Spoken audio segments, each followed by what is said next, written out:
ഏൽപ്പിച്ചുകൊണ്ട് ഉദ്ഘാടനത്തിന്റെ മറ്റൊരു തലമുറ നിർവഹിക്കുകയാണ്.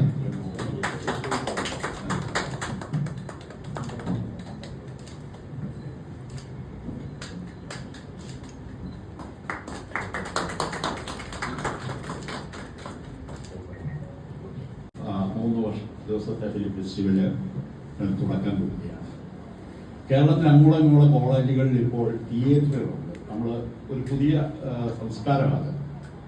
ഒട്ടുമിക്കാലും കോളേജുകളിൽ 10, 60, 70 പേർക്ക് ഇരിക്കാവുന്ന തിയേറ്ററുകൾ. അപ്പോൾ ഈ തിയേറ്ററുകളിലൊക്കെ മാക്ടയുമായിട്ട് ചേർന്ന് ഫെസ്റ്റിവലുകൾ നടത്താൻ മാക്ട ആലോചിക്കുന്നുണ്ട്. കൂടാതെ യങ്സ്റ്റേഴ്സ് ആയിട്ടുള്ള എഴുത്തുകാർക്ക് വേണ്ടി ഒരു തിരക്കഥാ മത്സരം, അത് ഒരു 3-4 മാസത്തെ സമയം അവർക്ക് കൊടുത്തിട്ട് തിരക്കഥ എഴുതി അത് പല രീതിയിൽ ഫിൽട്ടർ ചെയ്ത് എഴുത്തുകാരും ഡയറക്ടേഴ്സും ക്യാമറാമാന്മാരും ഒക്കെ കൂടെ ചേർന്നുള്ള ഒരു കമ്മിറ്റി പല പ്രാവശ്യം ഫിൽട്ടർ ചെയ്ത് ഫൈനലായിട്ട് വരുന്ന 1-2 സ്ക്രിപ്റ്റുകൾ ഡയറക്ടേഴ്സിൻ്റെ അടുത്തെത്തിക്കാനും പ്രൊഡ്യൂസേഴ്സിൻ്റെ അടുത്തെത്തിക്കാനുമുള്ള അഭ്യർത്ഥന ഉണ്ട്. യങ്സ്റ്റേഴ്സിന് വേണ്ടി മാത്രം റൈറ്റേഴ്സ് ഇത് ചെയ്യില്ല. ക്രിയേറ്റിവിറ്റി എന്നൊരു ഏജ് ഇല്ല. അപ്പോൾ ഏത് ഏജുകാരും വരണം എന്നാണ് ഞാൻ പറഞ്ഞത്.